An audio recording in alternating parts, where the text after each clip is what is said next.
현대사회에서의 다양한 명상 전통, 감성지능 이론으로 알려진 데니얼 콜먼은 미국의 대표적인 명상 1세대다. 그는 하버드 대학 심리학 박사 과정 중에서 명상과 요가에 심취해서 인도에 다녀오기도 했으며 박사학위 취득 후에도 명상에 지속적인 관심을 기울이며 연구를 했다. 그러다가 대학 교수가 되는 길을 포기하고 뉴욕타임스 등의 관련 글을 기고하는 과학 기자가 되었고 마침내 세계적인 과학 저널리스트가 되었다. 감성지능 EQ를 다룬 책으로 세계적인 베스트 작가가 되기도 했다. 그의 감성지능 이론에서 설명하는 핵심 개념들은 모두 오랜 명상수행 경험을 통해서 얻은 것이다. 젊은 시절에 명상에 심취하던 콜먼은 자신의 첫 책을 다양한 명상 경험이라는 제목으로 1977년에 출간했다. 1988년에 명상의 마음이라는 새로운 제목으로 재출간된 이 책은 크기는 작아도 상당히 야심찬 책이다. 명상의 모든 것을 간략하게 정리해서 한 번에 가르쳐 주겠다는 뜻의 저자의 젊은 혈기가 느껴진다. 콜먼은 책의 앞부분에 타로와다 불교 명상의 기본 교과서로 갈 수 있는 위스지 막가의 복잡한 내용을 알기 쉽게 정리해 놓고 있다. 이어서 힌두교의 박티 요가, 명상, 이슬람, 또 요가, 인도, 또 다양한 일본, 티베트, 이렇게 여러 문명권의 거의 모든 에서 강조해서 보면 명상 자체의 어떤 특정한 정교성이 있다고 보기는 어렵다. 오히려 각 종교에서 명상 수행을 다양한 방식으로 변형해서 사용해왔다고 보는 것이 타당하다. 그래서 이렇게 다양하게 했던 것이 명상이라는 것이 지금도 많은 사람들이 종교활동의 일환으로 요가를 수행한다. 명상도 마찬가지다. 등등. 넘어가서 명상의 가학화와 대중화. 미국이나 유럽에서 명상 수행이 아시아의 힌두교와 또 힌두교와 불교 등등에서 전통임을 알고 있다. 그들은 전통적인 명상법과 이론을 배우기 위해서 오래전부터 인도, 동남아, 티베트, 아시아 대해 머물면서 수행을 연구하고 있다. 명상에 관심이 많았던 데이비드슨은 감정과 뇌를 연구주의를 삼겠다고 결심하고 뇌파와 인간의 감정 상태 사이의 연관성을 살펴보는 실험을 시작했다. 지도교수는 물론 주변에서 다들 말렸다. 당신은 인간의 감정이나 뇌는 심리학에서 다룰 만한 주제가 아니라고 여겼기 때문이다. 그럼에도 데이비드슨은 뇌파를 이용한 감정에 관한 연구를 계속해서 긍정적인 정서가 유발되면 특히 좌측 전전두엽이 활성화된다는 것을 발견했다. 하지만 당시 주류 심리학에서 외면하던 감정이라는 주제에 관심을 갖는 바람에 데이비드슨은 하버드대 심리학과의 박사학위를 받고도 주요 대학에서 자리를 잡지 못하고 뉴욕 조립대학의 자그마한 캠퍼스에서 교수 생활을 시작했다. 하지만 한 논문을 판 덕분에 그는 이제 뇌과학 분야의 대가가 되었다. 특히 달라이라마에 꾸준히 교류하면서 1990년대에 fMRI 연구 초창기 티베트 고승들의 뇌를 촬영한 연구로 더 유명해졌다. 데이비드슨은 뇌학을 이용해서 명상의 효과를 밝히는 연구를 수십 년간 꾸준히 해온 덕분에 이제는 100명이 넘는 연구원을 거느린 대규모 뇌과학 연구소를 운영하는 위스콘신 메디슨 대학의 저명한 뇌과학자가 되었다. 뛰어난 과학자이면서도 명상에 자기가 깊었던 또 한 사람은 프란시스코 바릴라다. 칠레 출신으로 바릴라. 그래서 그리슨 인스티튜트의 SRI 프로그램은 2001년에 데이비드슨이 있는 위스콘신 메디슨 대학에서 이런 영상이구나. 우리나라의 대중화 과제나 이런 것들이 있고요. 급속히 나가고 있다 이런 것들이고 8장에서 편도체 안정화를 위한 내면 소통의 명상. 두려움과 분노는 본질적으로 같다. 앞에서 우리는 마음 권리의 의미를 서시받고 마음 권력의 강화를 위해서는 변도체의 안정화와 전전도 비주의 활성화가 필요하다는 것을 살펴봤다. 마음의 기반이 되는 의식의 작동 방식에 대해서는 자유에너지 원칙과 능동적인 철원 이론을 통해서, 그리고 의식의 본질적인 내용인 내면 소통에 대해서 이제 변도체의 안정화를 위해서 구체적으로 어떠한 노력을 해야 하는지 살펴보려고 한다. 안정화를 위해서 변도체의 활성화란 부정적인 정서의 기반이 되는 몸의 여러가지 현상을 환유적으로 표현한 것임을 다시 한번 강조해둔다. 부정적인 정서가 변도체라는 뇌의 일부 부위와 관련된 것은 결코 아니다. 그렇다면 긍정적인 정서는 어떠한가? 여기서 한 가지 주의할 점이 있는데, 부정적인 정서라는 말은 자칫 오해를 불러일으키기 쉬운 개념이다. 부정이라는 소식어 때문에 마치 정서라는 실체가 존재하고 그 중에서 부정적인 정서와 긍정적인 정서가 존재하는 것인 양 해석할 수 있기 때문이다. 행복감이나 삶의 만족도, 내재 동기 등을 흔히 긍정적인 정서라고 표현한다. 그러나 이때의 정서, 분노나 두려움 등을 가리키는 부정적인 정서에서 정서와는 완전히 다른 개념이다. 동일한 하나의 정서라는 실체가 있는데 그 중에 긍정적인 것과 부정적인 것의 두 종류가 있는 것은 아니다. 원래 정서는 부정적인 감정만을 지칭하는 개념이다. 행복감이나 삶의 만족도 혹은 즐거움이나 사랑 같은 개념과 분노와 두려움 같은 개념을 모두 포괄하는 상위의 개념은 존재하지 않는다. 긍정적이지도 않고 부정적이지도 않은 그냥 포괄적인 의미에서 정서는 없다. 반면에 부정적인 정서는 전적으로 몸의 작용을 기반으로 한다. 나쁜 일에 대한 기억이나 미래에 대한 걱정은 변도체의 활성화를 가져온다. 물론 변도체의 활성화가 언제나 부정적인 감정을 유발하는 것은 아니다. 강한 쾌감이나 흥미를 느낄 때도 변도체는 활성화된다. 그러나 지속적인 변도체 활성화는 대부분 습관적인 부정적인 감정 유발과 관련이 된다. 변도체의 지속적인 활성화 상태는 전전도 피질 신경망의 작용을 억제해서 마음 근력을 약화한다.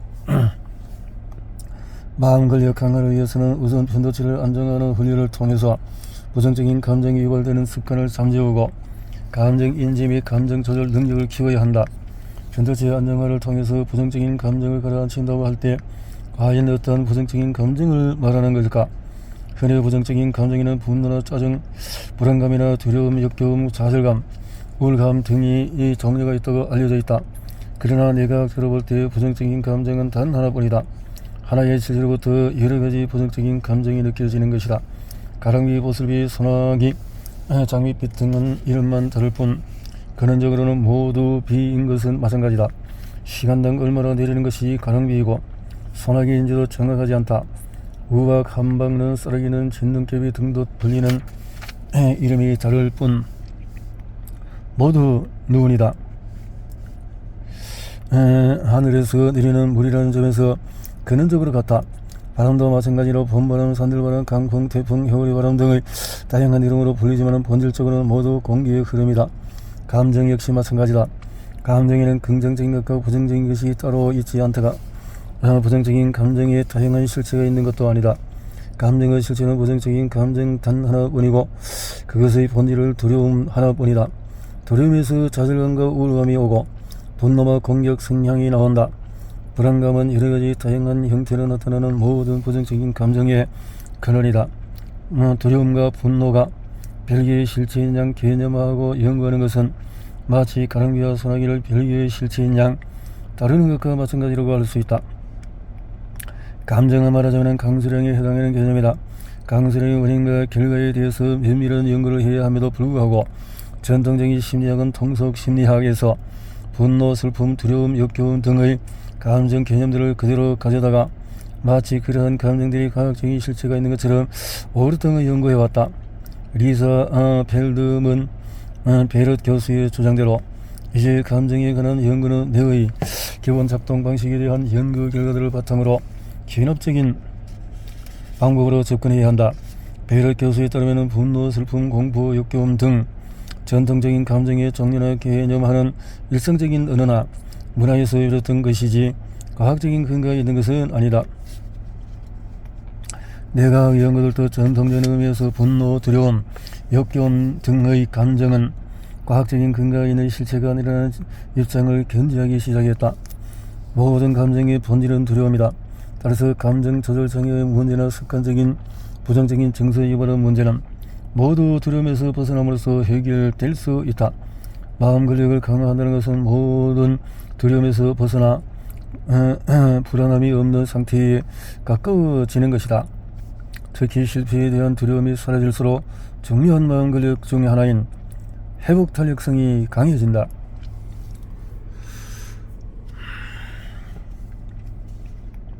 데카르트의 실수와 신체의 표기 가설.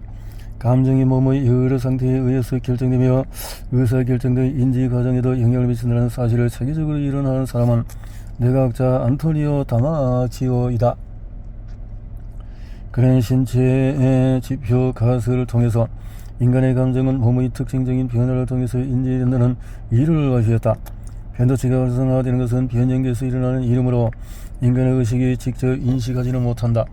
변도체가 활성화되고 호르몬이 분비되어서 심장박동이 빨라지고 호흡이 불규칙해지며 근육들이 긴장되는 몇몇 특징적인 신체의 변화가 일어나면 그제야 신체의 변화를 감지해서 감정의 유발을 인지하게 된다. 나아가서 다마지오는 이러한 신체의 변화가 의사결정 과정 등에서 이성적인 인지활동에 직접적인 영향을 미친다는 사실도 밝혀내었다. 변도체에 의해서 신체의 변화가 인간이 스스로 논리적이고 합리적인 판단이라고 여기는 사유과정에 직접적이고도 강한 영향을 미친다는 사실을 밝혀낸 것이다. 심리학자들도 변형계에서 촉발되는 감정 변화를 스스로 인지하는 것은 신체의 변화가 대뇌 표질에 사후적으로 전달된 이유라는 사실을 밝혀내었다. 화가 나거나 두렵다는 등의 감정 유발은 변형계에서 촉발된 신호가 신체의 특징적인 변화들을 가져오고 신체의 표질로 나타나는 이러한 변화들을 대뇌가 감지함으로써 가능한 것이다.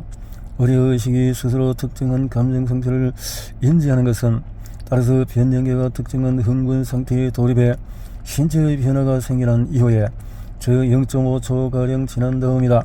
감정은 의식이나 생각보다는 본질적으로 몸의 문제이며 특정한 무의식적인 움직임의 상태인 것이다. 데카르트의 인간의 이성은 몸과는 상관이 없는 영혼과도 같은 존재라고 여겨졌는데 인간의 이성이야말로 오히려 철저하게 몸에 기반하고 있음이 밝혀진 것이기에 다마지오는 자신의 책 제목을 데카르트의 실수라고 지었다. 나는 인지한다 고로 존재한다 라기보다는 나는 느끼고 움직인다 고로 존재한다. 나아가서 후속 연구들을 통해서 다마지오는 인간의 의식이 왜 필요하고 어떻게 생겨났으며 어떻게 작동하는가에 관한 근본적인 물음에 또 내 몸이 효율적인 또 커뮤니케이션을 하기 위해 시스템이 곧 자의적이라고 답한다. 감정은 마음이 아니라 몸의 문제이다. 알로스테시스 감정.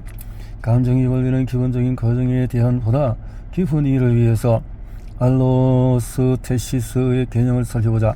그래서 알로스는 다름, 알로스, 스테시스, 현상여지라는 것이다.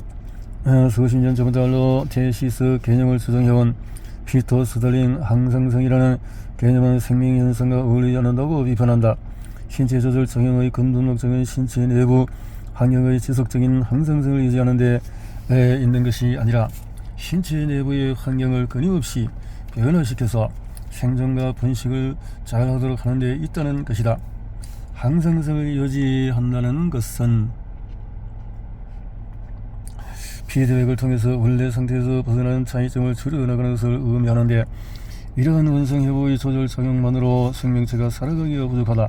생명현상을 위한 조절 작용은 외부 적응에 수동적으로 반응하는 피드백보다는 능동적인 예측에 의한 것이 한다는 것이 알로스 테시스 개념의 핵심이다. 알로스 테시스 개념은 생명현상에 관한 모든 것을 관장하고 능동적으로 추론하며 예측하는 중앙 컨트롤 타워 존재를 견지한다. 항상성 유지 시스템에는 이러한 통합 조절 센터로서의 내 존재가 필요하지 않다.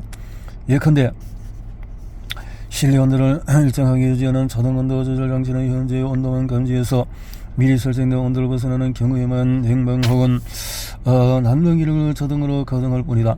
이러한 장치만으로도 일정한 실내 온도를 유지하는 데 아무런 문제가 없다. 항상의지라는 개념에는 어떤 이상적인 값이 고정적으로 전제되어 있다. 정상적인 체온은 몇 도인지, 혈압과 심박수는 얼마여야 되는지 등에 관한 값이 미리 정해져 있어야 한다. 그 값에서 벗어나는 경우에는 무언가 피드백을 주어서 수정하면 된다. 그러나 우리 몸은 고정된 기계가 아니다. 늘 변화하고 성장하고 움직인다. 체온이나 심박수, 스트레스, 호르몬을 비롯해서 각종 호르몬의 혈중 농도, 면역 시스템의 가동 상태 등의 제적 조건은 신체 연령, 운동 여부, 대사 상태의 만성질환 여부, 감염 여부, 스트레스 민감도, 물리적인 상황, 사회적인 상황, 계절의 변화, 외부의 온도와 습도, 일조량, 위도와 고도, 문화 등 수많은 내적, 외적 환경 조건에 따라서 달라질 수밖에 없다. 가령 내 몸은 적정 체온은 잠을 잘 때와 식사할 때 혹은 일할 때와 운동할 때 각각 다르다. 한창 성장하는 청소년기인지 아니면 활동량이 현저히 줄어든 노년기인지 체온은 달라진다. 알로스테시스는 이 모든 것에 대한 정보를 감각기관을 통해서 받아들여서 처리하는 중앙통제기관의 뇌의 작용을 강조한다. 특히 각 기관으로부터 받은 내적인 외적인 감각 정보에 대해 베이지안 출원에 입각한 예측 모델을 통해서 특정한 상태로 나아가기 위해서 적극적이고도 능동적인 예측적인 조절을 한다고 본다. 항상성과 알로스테시스의 차이점에 대해 로버트 세폴스키 교수는 비유적으로 간단히 설명한다. 몸에 수분이 부족할 때 항상성의 관점에서 해결법은 콩팥이 이를 감지하고 소변량을 줄이는 것이다. 반면에 알로스테시스의 관점에서 해결법은 내가 이를 감지하고 콩팥의 소변량을 줄이라고 지시하는 동시에 수분을 많이 배출하는 신체의 부위에는 수분 배출량을 줄이려는 신호를 보내는, 또 의식에는 갈증을 느끼도록 하는 신호를 보내는 것이다. 다시 말해서 갈증을 느껴서 물을 마시면 수분 부족이 어느 정도 회복되리라고 예측하고, 동시에 현재 운동량에 따라서 땀 배출량도 예측에서 이에 따라서 앞으로 배출해야 하는 소변량도 결정해야 하는 것이다. 알로스테시스는 이처럼 항상성보다도 더 포괄적이고 역동적인 시간의 흐름까지 고려한 개념이라고 할 수 있다. 항상성이 외부로부터 주어지는 자극에 대해 부적인 정적인 피드백을 통해서 균형을 회복하는 것을 지칭하는 좁은 개념이라면, 알로스테시스는 몸 전체의 신진대사, 면역 시스템 등이 모두 관여해서 끊임없이 성장하고 변화하며 새로운 균형을 만들어가는 포괄적이고도 역동적인 예측적인 조절 과정을 의미한다. 항상성 여지가 신체의 특정 부위나 기능의 안정성을 위해서 국제적으로 어떤 일이 필요한가에 초점을 맞추는 개념이라면, 알로스테시스는 신체의 전반의 작용은 물론 의식과 행동의 변화까지 고려하는 역동적인 과정에서 균형을 이루기 위해 뇌의 통합적인 기능에 방점을 둔 개념이라고 할 수 있다. 원래 상태로 계속 돌아간다는 항상성의 개념만으로는 우리 몸이 환경과 상호작용해서 역동적으로 변함으로써 균형과 안정성을 유지해가는 과정을 담아내기에 부족하다.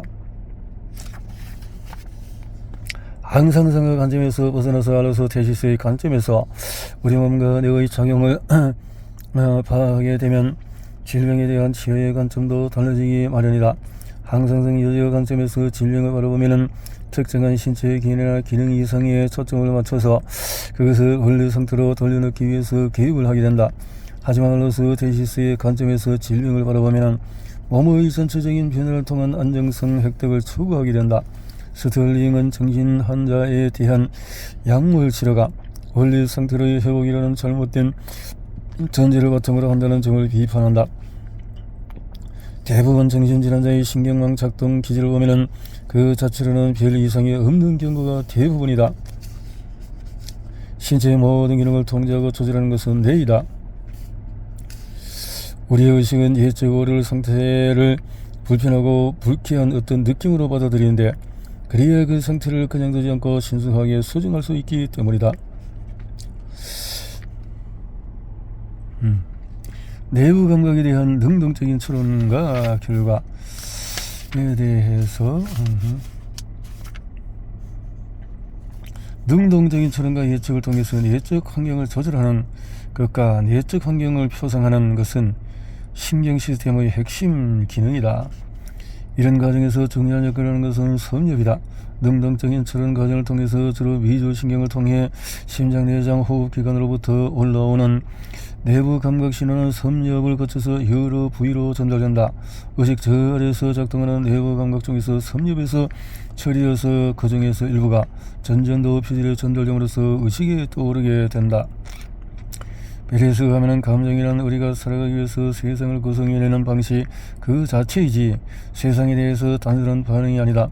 베레스 통합적이고 구성주의적인 감정 개념에 따르면 감정은 몸의 신진대사와 에너지를 조절하는 전체적인 알러스 데시스 과정에서 발생하는 내부 감각에 의해서 생겨나는 것이다. 우리 몸이 주어진 환경에서 살아남기 위해 이리저리 애쓰는 과정에서 발생하는 자연스러운 결과가 감정이다. 감정. 우리 신체의 여러 기관들은 끊임없이 온갖 내부 감각 정보를 내려올려 보낸다. 대부분은 별 의미 없는 노이즈에 가까운 감각 정보다.